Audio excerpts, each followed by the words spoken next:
Hello student, online classes में आपका स्वागत है। आज आपके सामने एक नया टॉपिक लेकर के आए हैं। कोरोना की तीसरी लहर, थर्ड कोविड वेव के संदर्भ में हम लोग अध्ययन करेंगे। जैसा आप ये जानते हैं, इस समय कोरोना की दूसरी लहर चल रही है। कोरोना की तीसरी लहर जो आने वाली है, उनके संदर्भ में हम लोग अध्ययन करेंगे, इसका विश्लेषण करेंगे। तो आज का टॉपिक है कोरोना की तीसरी लहर, थर्ड कोविड वेव का विश्लेषण है। जैसा कि ब्लैक बोर्ड पे आपको दिख रहा है, बहुत सारे मैटर हैं, इनके संदर्भ में हम लोग अध्ययन करेंगे। तो आपका टॉपिक है कोरोना की तीसरी लहर। केंद्र सरकार के वैज्ञानिक सलाहकार, जो केंद्र सरकार के वैज्ञानिक सलाहकार हैं विजय राघवन, उन्होंने देश में कोरोना वायरस की तीसरी लहर के संदर्भ में उसके संदर्भ में मतलब विश्लेषण किया और इस तरह की चेतावनी दी कि कोरोना की जो दूसरी लहर इसमें जो भीषण और लंबी चल रही है, ऐसा अंदाज़ा नहीं था, ऐसा मतलब माना नहीं गया था, लेकिन बहुत ज़्यादा विभीषिका है कोरोना की तीसरी लहर की। और उन्हीं के द्वारा तीसरी लहर की संभावना व्यक्त की गई है कि कोरोना की जो तीसरी लहर होगी इससे भी ज़्यादा भयावह होगी और इससे भी ज़्यादा समस्याएं पैदा करने वाली होगी। तो जैसा आप देख रहे हैं कि दूसरी लहर जो बहुत ज़्यादा खतरनाक है और इसके संदर्भ में उन्होंने कुछ निर्देश जारी किए हैं। इसके खिलाफ वैज्ञानिक तरीके से हम लोगों को तैयार होना होगा। यानी उन्होंने इस तरह से अपना एडवाइजरी जारी किया कि जो हमारे वैज्ञानिक हैं, यानी कोरोना की जो तीसरी लहर आने वाली है उसके लिए हम लोग वैज्ञानिक तरीके से उसका तैयारी करनी होगी कि किस तरह से वो आएगी, उसका एनालिसिस अभी से किया जा रहा है। तो इस तरह से कोरोना का जो नए नए वेरिएंट उभर करके आ रहे हैं, जैसे 1817 है कोरोना का जो वेरिएंट है और दूसरा है वेरिएंट 617।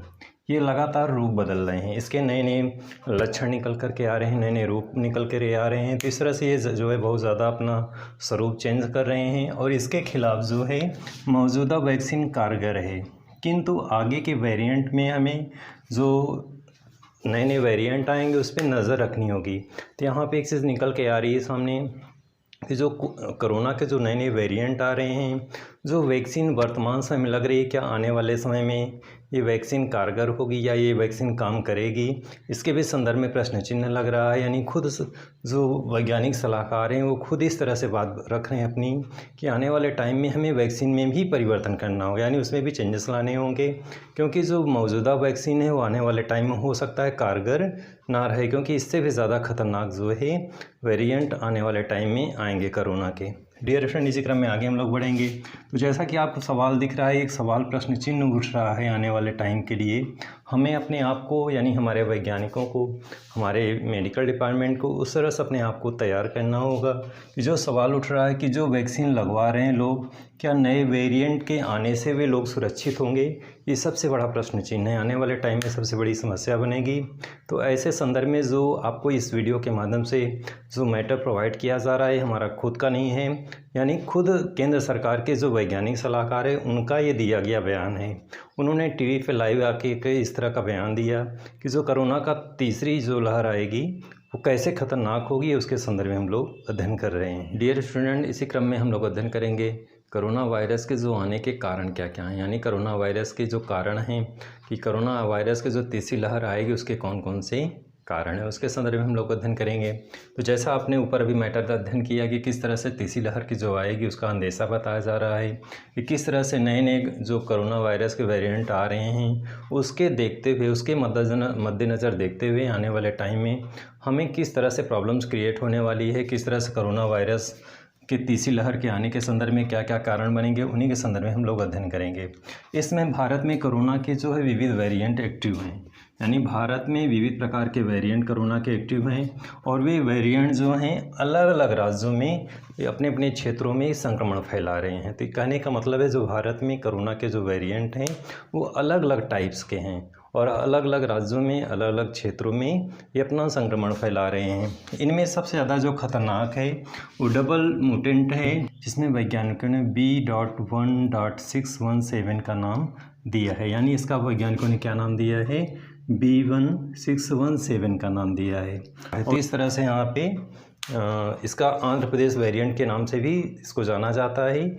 बहुत ज़्यादा ये डेंजरस है और इस क्षेत्र में ये जो है बहुत ज़्यादा अपना जो है पैर पसार रहा है और ये वेरिएंट भारत में ही बना है। यानी कहने का मतलब है कि जो वेरिएंट है ये भारत में ही डेवलप हुआ है, आया तो है वुहान से। अभी आगे हम लोग चर्चा करेंगे कि जितने भी भारत में वेरिएंट फैल रहे हैं ये सभी वुहान यानी चीन से आए हैं, लेकिन यहाँ पे अपनी अलग अलग वेराइटी जो है पूरे भारत में प्रसारित हो रहा है, अलग अलग राज्यों में, अलग अलग क्षेत्रों में। भारत में फैले कोरोना के विविध वेरिएंट कौन कौन से हैं, अब इसके संदर्भ में हम लोग अध्ययन करेंगे। यूके वेरिएंट यानी ये भी एक वेरिएंट है कोरोना का। ब्राज़ील वेरिएंट है, दक्षिण अफ्रीका वेरिएंट है और इसी क्रम में अमेरिका वेरिएंट है। तो ये भारत में अलग अलग वेरिएंट हैं जो भारत के विविध क्षेत्रों में अपना पैर फंसा रहे हैं, लोगों के फेफड़े को संक्रमित कर रहे हैं, लंग उनका डिस्टर्ब हो जा रहा है। तो इस तरह से भारत के अपने अलग अलग वेरिएंट हैं। डियर स्टूडेंट, इस क्रम में कुछ अन्य तथ्यों का अध्ययन करेंगे। कोरोना की जब पहली लहर आई थी तो कोरोना का वायरस फेफड़ों को 15 दिन में प्रभावित करता था। तो यहाँ पे एक महत्वपूर्ण बिंदु है कि कोरोना की जो पहली लहर आई थी उसमें लोगों के जो लंग थे उसको 15 डेज़ में उसको इफेक्टिव करता था, बहुत ज़्यादा संक्रमित करता था, 15 दिन टाइम लगता था। लेकिन इसके बाद जो चेंजेस हुए, क्या चेंजेस हुए?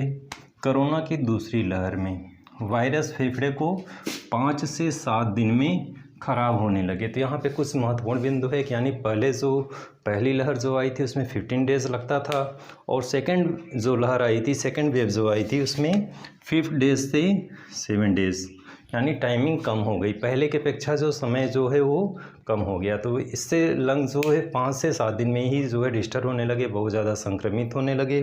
तो समय पहले की अपेक्षा कम हो गया। इस लहर में कोरोना वायरस के विविध वेरिएंट आए। अब यहाँ पे ये भी एक ध्यान देने बात है कि कोरोना के पहले लहर में इस तरह के वेरिएंट नहीं थे इतने ज़्यादा, जैसा कि दूसरे वेव में आए। तो डियर फ्रेंड, जैसा आपको ब्लैक बोर्ड पर दिखाई दे रहा है कि कोरोना के प्रथम लहर में इस तरह कितने वेरिएंट कोरोना के नहीं थे जितने कि दूसरे लहर में हैं। तो इस तरह से जो प्रॉब्लम सेकंड में क्रिएट हो रही है एक प्रकार से मध्य में है और इससे भी ज़्यादा जो आने वाली तीसरी जो वेव है उसमें और ज़्यादा वेरिएंट हो सकते हैं। ऐसा वैज्ञानिक शोधों में अध्ययन में पाया गया है कि प्रथम में तो इतने ज़्यादा वेरिएंट नहीं थे, लेकिन द्वितीय में ज़्यादा निकल करके आए, अलग अलग राज्यों में अलग अलग वेरिएंट निकल करके आ रहे हैं। और जिसमें इसमें सबसे ज़्यादा खतरनाक जो B1617 आंध्र प्रदेश का जो माना गया है। तो इसी तरह से कोरोना का जो थर्ड वेव आएगी उसमें जो है सबसे ज़्यादा विविध प्रकार के वेरिएंट होंगे और ऐसे कंडीशन में हमें उन चीज़ों से पार पाना मुश्किल होगा। तो यहाँ पे ये सारी चीज़ें निकल के आ रही हैं कि टाइमिंग जो दिखाया जा रहा है कि कोरोना के फर्स्ट वेव में जो टाइमिंग था उसमें 15 डेज़ लगता था पेशेंट को उसके लंग को प्रभावित करने में। 15 डेज़ में जो है उसका लंग बहुत ज़्यादा जो है संक्रमित हो जाता था। लेकिन कोरोना के द्वितीय लहर में 5 से 7 डेज़, यानी इस तरह से टाइमिंग कम हो गई, 5 से 7 डेज़ में उसके लंग इफ़ेक्ट होने लगे और इस तरह से इस लहर में कोरोना वायरस के विविध वेरिएंट निकल करके आए। तो ये भी एक जो है महत्वपूर्ण बिंदु है। इसी क्रम में देखेंगे कोरोना की तीसरी लहर सबसे ज़्यादा खतरनाक होगी, जैसा कि वैज्ञानिक शोधों में पाया गया। इस पर रिसर्च भी चल रहा है, शोध कार्य चल रहा है और वैज्ञानिकों के द्वारा समय समय पे जो है इसमें चेतावनी दी जा रही है, निर्देश दिए जा रहे हैं, नए नए अपने विश्लेषण करके जो निष्कर्ष निकाले जा रहे हैं कि कोरोना वायरस जो है थर्ड वेव में ज़्यादा इफेक्टिव होगा और इसमें विविध वेरिएंट होंगे, ऐसा वैज्ञानिक शोध और विश्लेषण में बताया गया। डियर फ्रेंड, इसी क्रम में आगे हम लोग अध्ययन करेंगे। कोरोना वायरस के अध्ययन में पाया गया कि कोरोना की जो पहली लहर थी उसमें 15 वर्ष के लोग, ज़्यादा उम्र के लोग प्रभावित हुए। यानी कोरोना काल में जो प्रथम लहर थी उसमें 50 वर्ष की उम्र के ऊपर के लोग ज़्यादा इसमें प्रभावित हुए। लेकिन सेकेंड लहर में यानी कोरोना काल का जो द्वितीय लहर है इसमें 45 वर्ष से कम उम्र के यानी युवा वर्ग इसमें ज़्यादा प्रभावित हुए। तो डियर फ्रेंड, इस तरह से आपने जैसा कि शोध अध्ययन में पाया गया कि कोरोना काल का जो प्रथम लहर था उसमें 50 वर्ष से ज़्यादा उम्र के लोग प्रभावित हुए, यानी इसमें बुज़ुर्ग वर्ग ज़्यादा प्रभावित हुए थे। लेकिन कोरोना काल का जो दूसरा लहर चल रहा है इसमें 45 वर्ष से कम उम्र के यानी युवा वर्ग इसमें ज़्यादा प्रभावित हुए। लेकिन अब जो आने वाले टाइम में जो कोरोना का जो तीसरी लहर थर्ड वेव आने वाली है उसमें बच्चे इफेक्ट होंगे, बच्चे ज़्यादा प्रभावित होंगे। बच्चे देश का भविष्य होते हैं, फ्यूचर होते हैं और ऐसे कंडीशन में कई प्रॉब्लम्स क्रिएट होने वाली है। इसका विश्लेषण हम लोग करेंगे। जैसा कि आप जानते हैं जो वैक्सीन लग रही है वो 18 ईयर्स के जो ऊपर हो चुके हैं यानी 18 वर्ष की आयु जो पूरी कर चुके हैं प्लस में हैं उनको वैक्सीन लग रही है, लेकिन हमारा जो देश में अभी जो 18 वर्ष से कम उम्र के लोग हैं, जो बच्चे हैं हमारे हैं, उनके लिए वैक्सीन अभी बना नहीं है। तो ऐसे कंडीशन में आने वाले समय में हम उन प्रॉब्लम्स को फेस करेंगे। जो वैक्सीन भी नहीं है हमारे पास और बच्चों भी प्रभावित होंगे, तो ऐसे कंडीशन में बच्चों को कैसे बचाया जाएगा, उसके लिए हम किस तरह से क्या तैयार हैं, सरकार की क्या पूरी तैयारी है, क्या मेडिकल डिपार्टमेंट, क्या सभी डिपार्टमेंट इसके लिए पूर्ण रूप से रेडी हैं। तो ये सबसे बड़ी प्रॉब्लम है और इसका विश्लेषण करने का ये विषय है, बिंदु है कि यह जो आने वाला जो थर्ड वेव है, जैसा कि आप देख रहे हैं भारत का कुल आबादी का 30% यानी 30% हिस्सा ऐसा है जो 18 वर्ष से कम उम्र के लोग हैं, यानी जो बच्चे हैं 18 वर्ष से कम उम्र के लोगों की जो संख्या है उसकी संख्या कितनी है, कुल आबादी का 30%। तो ऐसे कंडीशन में जो कुछ 30% हमारी जनसंख्या है, बच्चे हैं उसमें, और वो लोग इफ़ेक्टिव होने वाले हैं, उनको सबसे ज़्यादा प्रभाव पड़ेगा इसका थर्ड वेव का।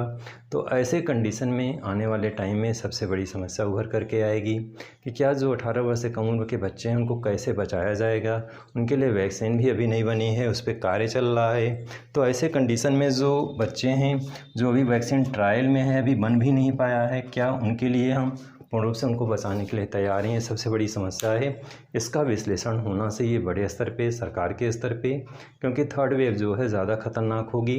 फर्स्ट वेव में बुज़ुर्ग प्रभावित हुए, सेकेंड वेव में हमारे युवा प्रभावित हुए, डॉक्टर इंजीनियर कितने मारे गए, कितने बड़े बड़े लोग मारे गए, इस तरह से कितने लोगों का फेफड़े प्रभावित हो गए। तो ऐसे में जो युवा वर्ग था जो सबसे ज़्यादा प्रभावित हुआ सेकंड वेव में, और थर्ड वेव में आने वाले टाइम में जो हमारे बच्चे प्रभावित होंगे उनको कैसे बचाया जाएगा, ये सबसे बड़ा विश्लेषण का विषय है। सबसे बड़ा जो इस पर एनालिसिस करना चाहिए सरकार को भी, मेडिकल डिपार्टमेंट को भी, शोध कार्य जो चल रहा है इस डिपार्टमेंट में उसको भी विश्लेषण करना चाहिए कि कैसे हम अपने बच्चों को बचाएंगे जो फ्यूचर होते हैं देश के।